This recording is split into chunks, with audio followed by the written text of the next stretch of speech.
Hey guys, welcome back to my channel. So I just got back from holiday and I wanted to do a little get ready with me, where I'm going to show you a couple of new products that I have picked up recently, namely the Deuce palette from Juvia's place, and I also wanted to show you something that just came in the mail, which is the Hourglass Scattered Light Glitter Eyeshadow in Smoke that I just received, and one of the Urban Decay Kristen Liane lipsticks. This is something that is not a new release from Urban Decay, and I had my eye on it for a really long time because it's a color that I really like, but I was waiting for it to go on sale, and it finally did go on sale on Feel Unique, so I picked it up. As usual, I'm going all over the place, one by one.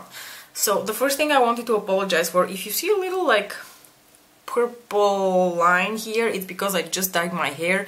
It was looking really ridiculous, but I figured there's no point dyeing my hair if I'm going to go to the beach because it's going to go off anyway. So I was walking around with like really grayed out hair, and I'm really happy that I finally did my hair. But that explains the purple thing going on around my hairline. I apologize for that. I also wanted to say welcome to all of the new people that have joined my channel in the past week or so. I believe you came from Melissa's channel. I hope you like it around here. I don't have regular uploading schedules. I talk very randomly about things that are interesting to me at the moment. I'm the most horrible swatcher you've ever met, I think. And I'm really open to suggestions of what kind of videos you would like to see. Also keep in mind that I'm obnoxiously opinionated and I'm not afraid to say it.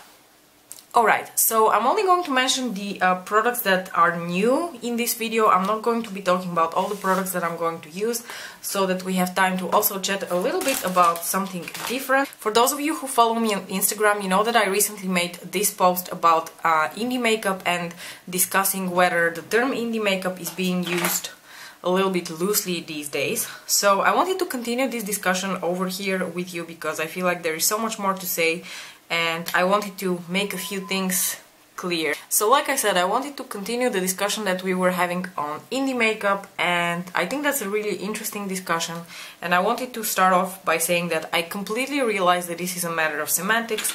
There is no clear-cut terminology for what exactly indie makeup is, or maybe there is, but it seems like it's quite open to interpretation because a lot of you had opinions and a lot of you had different things to say about this.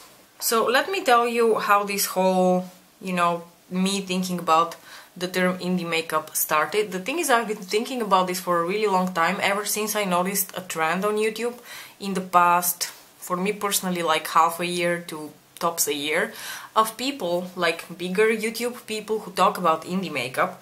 And my impression was that they and I understand indie makeup in very different ways, because the brands that they were talking about as to being indie had nothing to do with indie, in my opinion. So let me explain. My history with indie makeup is, at this point, quite a long one, because I've been an indie makeup user since late 2013, when I made my first purchase from a company called Concrete Minerals, which you might never even have heard of, because that is what I think of when I think of indie. Small companies that a lot of people have never heard of. Okay, back to the topic. So I very much understand that indie technically would mean an independently owned company, so a company that is not owned by like a bigger shareholder or something like this. Let's say, for instance, Urban Decay is currently owned by L'Oreal, so Urban Decay doesn't qualify as an indie company. However, 5-6 years ago, when I was getting into indie makeup, there was either companies like Urban Decay, Too Faced, bigger companies owned by larger conglomerates, or there was makeup companies that were very small. They were mostly on Etsy, and they were handcrafting makeup and selling it. It was basically a most of the time, woman show. In the case of Firini, a one-man show, but that's irrelevant. Basically, it was just makeup that was handcrafted by someone in their house, and then, in smaller quantities, mostly in a loose form, and a lot of people weren't aware even of its existence. So those were basically the two big groups of people selling makeup. It was either the really big companies or these really small companies. There was no tier in between. There was no company that was technically independent but was better known and something that was manufactured elsewhere and not in somebody's home. And then companies started appearing such as Sugarpill, Dose of Colors, a bunch of others that probably I can't think of right now, but you get what I mean. These are companies that are Melt Cosmetics. Those are companies that are pretty well established and pretty well known. Most of you have heard of them, which also qualify as indie because they are not owned by a bigger company. However, oh excuse me, I'm gonna wet my sponge. Makeup Geek, of course, is another example of those types of companies that were not owned by anybody else. They were independently owned. The biggest difference between that and what I considered indie at the time was that these companies worked with, say, their own lab to make their own formulas, and then they would obviously outsource the manufacturing process because they had much bigger following, much more customers, and they were much better known, both on social media as well as, well, YouTube is also social media, of course, but you know, I mean Instagram, Facebook, stuff like that, and they were also quite well known on YouTube. Anyway, we're going to do a little bit of crease and outer corner work with this palette for now, and then we're going to switch to the Hourglass shadow, but getting ahead of myself. Okay, I'm going to dip into this shade here, which is called Cream, and it's a very nice light pink shade. It's matte. And as you will see, it applies very nicely and it blends out very nicely. I think it's a beautiful transition shade. One thing I want to say about all the shades in this palette in particular is that they look darker in the pan that they apply on the eye. And I think that is because probably that was the intention.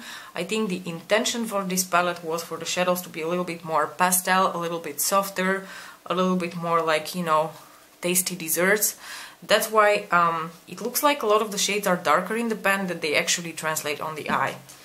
But the mattes still apply really nicely, and from what I have used from the shimmers, they were quite nice as well.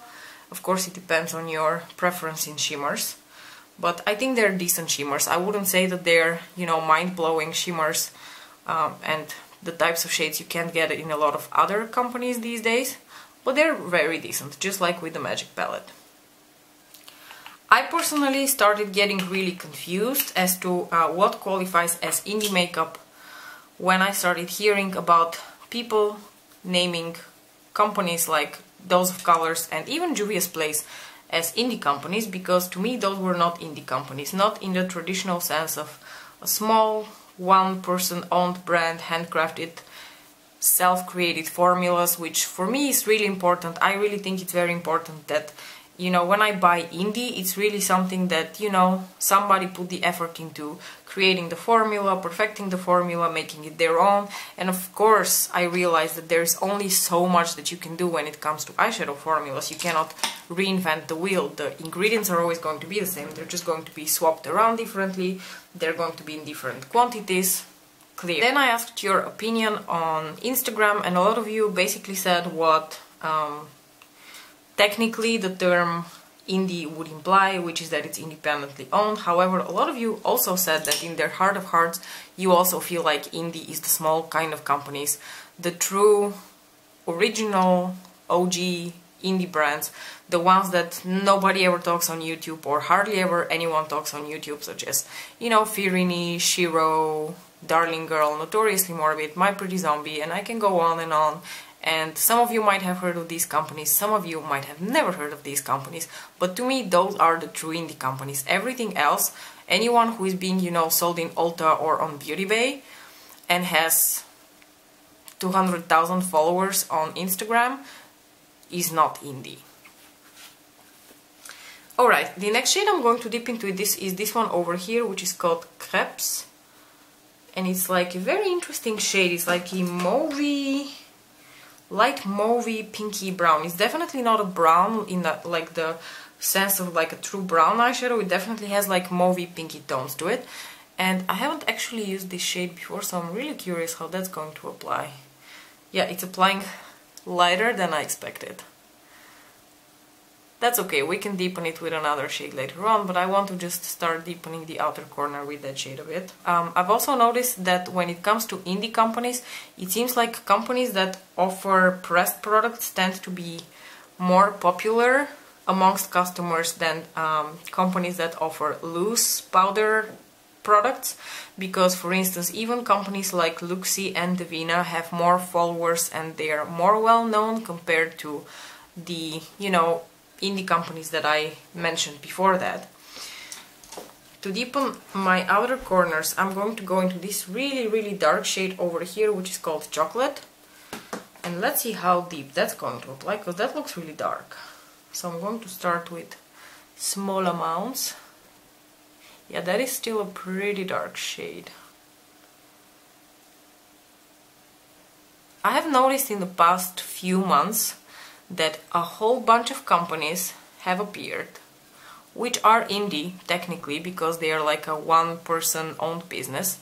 However, they offer pressed eyeshadow palettes. And then I started wondering, okay, if you are going to offer pressed eyeshadow palettes, that's a lot of work. I know from the owners of these other indie companies that I was talking about earlier that offer loose powders, that making pressed products yourself, pressing them yourself, is a lot of work. Or you need to invest in like equipment so that you can like press automatically or something of the sorts. Either way, when these companies started appearing, the term indie makeup started to get more and more obscure to me, because I just started to wonder in my head, you know, I don't want to insult anyone, I don't want to like cause any drama or anything, it's just thoughts that I've been having in my mind and struggling with. So I've been thinking, okay, these people obviously outsource the manufacturing to somewhere else. Does that also mean that they outsource the formulation of the eyeshadow? Which means, what am I really buying? Am I buying something that is, you know, created by someone, or am I just buying an existing formula that is manufactured somewhere in China, which is, I want to point out once again, as I said on Instagram, not a problem for me, but you know, created formula-wise and manufactured somewhere else. In which case, in my mind, considering my notion of the word indie, it would no longer qualify as indie. It's no longer unique, it's no longer special. I'm just buying, you know, the same thing in different packaging and in different color stories. And of course the color stories are important, they're very unique and everyone can have their own take on a color story. But in the end of the day, I can also buy single shades from Davina and Luxie and make my color stories, right? For instance, a good example here would be Cliona Cosmetics. Cliona is a Canadian indie brand, and they offer these palettes, the Archeo and the Paleo palette, which I'm going to show you in pictures up here or up here depending on where I have space, which are actually handcrafted. So literally everything about the palette, including the packaging, is handcrafted. But these guys are never going to make big bucks, they're never going to have like a large manufacturing scale, because they make everything themselves. I can tell you, I ordered the Paleo palette in the beginning of June, and I'm starting to wonder if the palette or my baby is going to arrive first. It's going to take that long. And because of course it's indie, it's like done by two women, it's going to take a long time, but that's exactly what I mean. So if you go down that road, so indie in that way, and make pressed palettes, you're never going to, you know, get the popularity and the big bucks, because Cliona is still a fairly unknown indie brand. So my question is, what do you guys think about these new companies that are sprouting that make pressed eyeshadows? Should we consider those indie? Should they be a different category? Is it really all that important? Most of all, would you buy them? And would you think there's something special if you found out that, for instance, the formula is a formula that already exists and is used by other companies? Or does it not bother you? Because I've also come across people who don't seem to be bothered by the fact that these shadow formulas, for instance, already exist. They seem to, you know, be more interested in just the performance of the eyeshadows and the color stories, the packaging, the person behind the brand. Most of the time the people behind these brands are nice, lovely people. Alright, I just applied my glitter glue because I never put glittery eyeshadows without that. And now we're going to dip into the real goodie here, which is the Hourglass Scattered Light Shadow in Smoke. Normally I would go for like the bronze or the champagne, but I would never go for the top color, and I decided to go for the top color because I figured it might be a fun way to try to incorporate taupe in my routine. By the way, this is how this applied on my finger. I'm going to apply it with my fingers as usual. I'm going to dab it here and see whether it's all that magical. I think it looks really pretty and really reflective, and the color is like a very nice taupe color. It's not too cool toned, it's not too warm toned, but so far I can't really tell whether it's all that special compared to a ColourPop eyeshadow, which is significantly less expensive. Okay, now I'm going to go back into the Deuce palette from Juvia's place. I'm going to dip into this green shade here, which is called Macarons, and I'm going to put that in my inner corners. We're going for something colorful-ish today.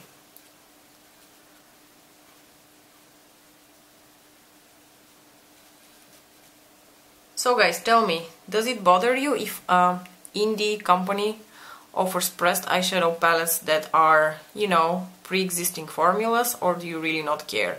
Do you care more about, you know, whether the formula works and the color story is nice and the packaging is pretty? By the way, when it comes to Juvia's place, for instance, I was googling their like ingredient lists, and it seems like their formula is unique to them, so at least in that respect, it seems like Juvia's has their own thing going on, which is really nice, and which is one of the reasons that I continue to purchase their palettes, because to me, at least in that respect, they're still a true indie company. Okay, for my lower lash line, I'm going to dip into this shade over here, which I've mentioned several times already. This is the shade... what was it again? Custard? Such a weird name for this shade. I did put a white pencil on my waterline, by the way, and now I'm going to pack this shade over top.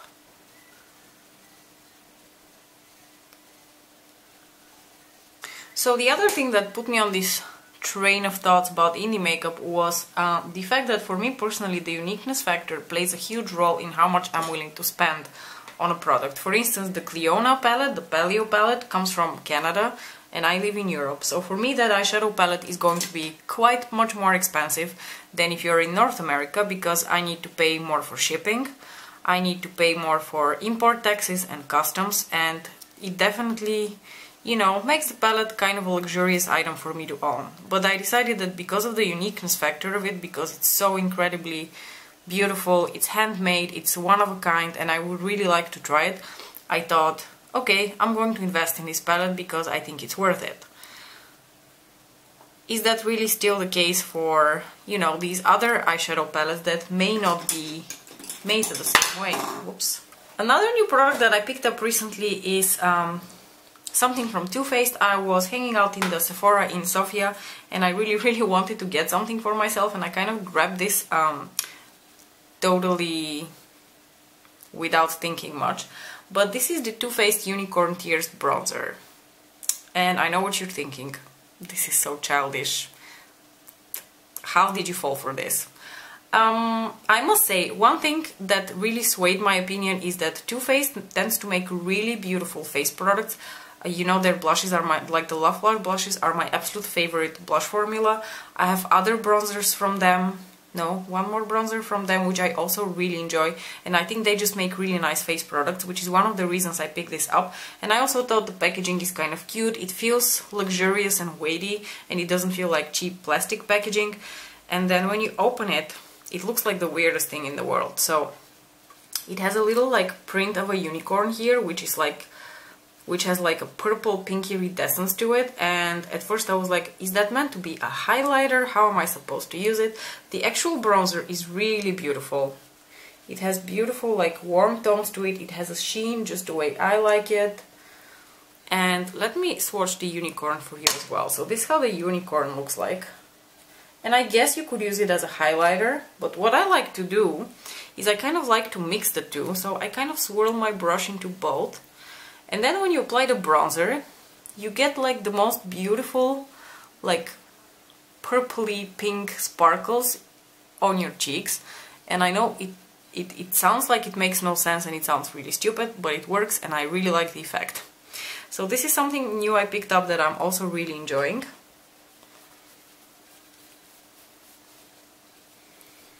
It's just like the most beautiful, magical, unicorny sheen, and I really like it.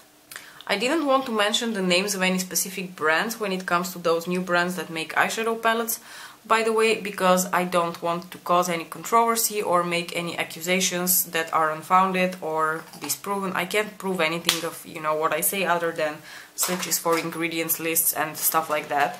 And the thing is, I'm not really willing to do that for every new company that pops up. I don't want to play Sherlock Holmes and try to figure out whether all of these formulas are truly unique.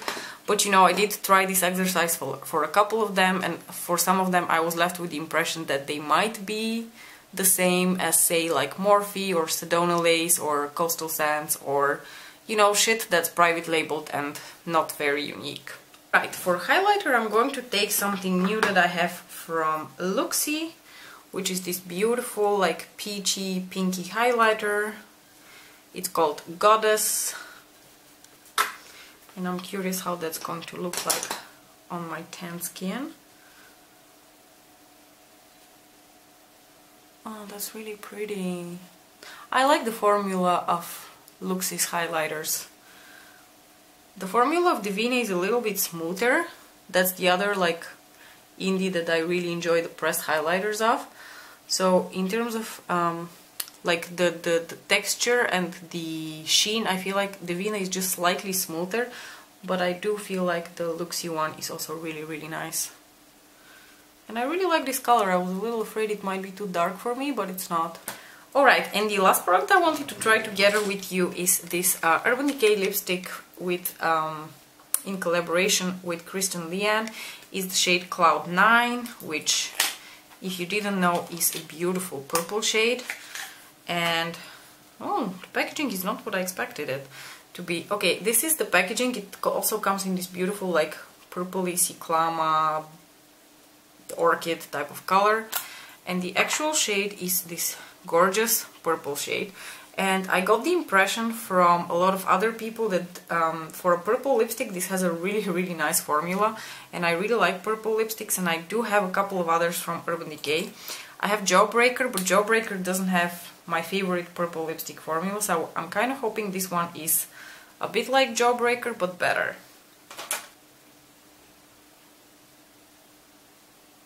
Oh, this is applying really nicely.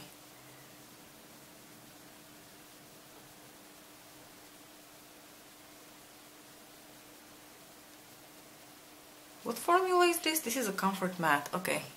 The other one is a Mega Matte, maybe that's the problem. So I hope this lipstick also holds up really well, because the problem with Jawbreaker is that it not only applies, a little bit more difficult because it's a Mega Matte finish, but it also doesn't tend to wear very nicely during the day. But I can also tell you this is cooler than Jawbreaker. Jawbreaker is much more like a warm purple, this leans a bit cooler toned. Okay, so this is the finished look with the Juvia's Dose palette and the scattered light thing from Hourglass. I do like the scattered thing. I do like the scattered light thing. I'm just not sure it's worth the money, because I think you can probably achieve something similar with Colourpop, but I'll give you my final thoughts later on. I do really like the lipstick. I think it's beautiful, and it applied very nicely, and it feels very nice and opaque. It does make my teeth a little yellow though.